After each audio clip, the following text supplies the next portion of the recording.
E io scrissi Brigante se muore tanti anni fa, quando di briganti si parlava poco e se c'erano erano ben nascosti.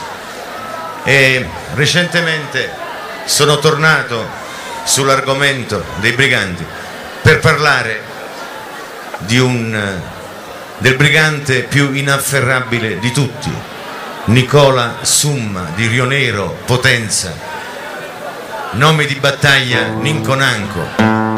E lui non lo presero mai, fino al 1864 Ninconanco continuò a combattere. Poi a tradimento lo catturarono e a tradimento gli spararono un colpo in fronte. Al capitano Ninconanco dedico questa ballata.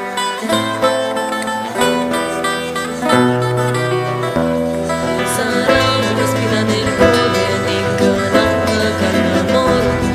Sarà una spina nel fianco, Ninconanco Quallacà. 1859 muore il vecchio re Borbone e sul trono va suo figlio, 23 anni ancora guaglione.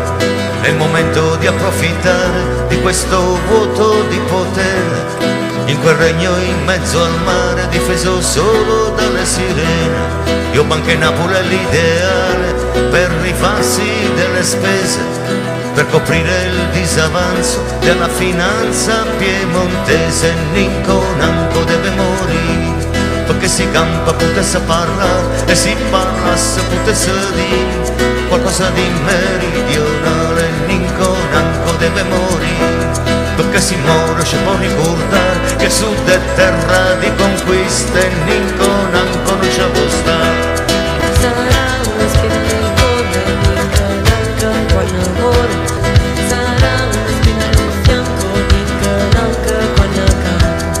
E lo zolfo di Sicilia e i cantieri a Castellammare e le fabbriche della seta e Gaeta da bombardare. È l'ideale che fa la guerra, una guerra realizzata per vedere chi la spunta tra il fucile e la tamuriata. E tamuriata è superstizione, questa storia deve finire. E qui si fa l'Italia o si muore. Ninconanco deve morire, Ninconanco deve morire perché si campa potesse parlare e si parlasse potesse dire qualcosa di meridionale. Ninconanco deve morire perché si muore ci può raccontare che il sud è terra di conquista e Ninconanco non ci può stare. Sarà una spina nel cuore, Ninconanco Quall'amore. Sarà una spina nel fianco, Ninconanco Quallacà. E per sconfiggere il brigantaggio e inaugurare l'emigrazione bisogna uccidere il coraggio e Ninconanco è meglio che muore perché lui è nato zappaterra e ammazzarlo non è reato.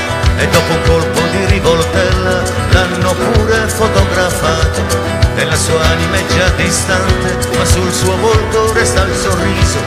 L'ultima sfida di un brigante, quanto è bella morire accesa. Ninconanco deve morire perché si campa potesse parlare e si parlasse potesse dire qualcosa di meridionale. Ninconanco deve morire perché si muore ci può raccontare che il sud è terra di conquista e Ninconanco non ci può stare. Ninconanco è da eliminare e se lui muore chi se ne frega, sulla sua tomba neanche un fiore, sulla sua tomba nessuno prega. Ninconanco è da eliminare, che non si nomini più il suo nome, sia maledetta la sua storia, sia maledetta questa canzone.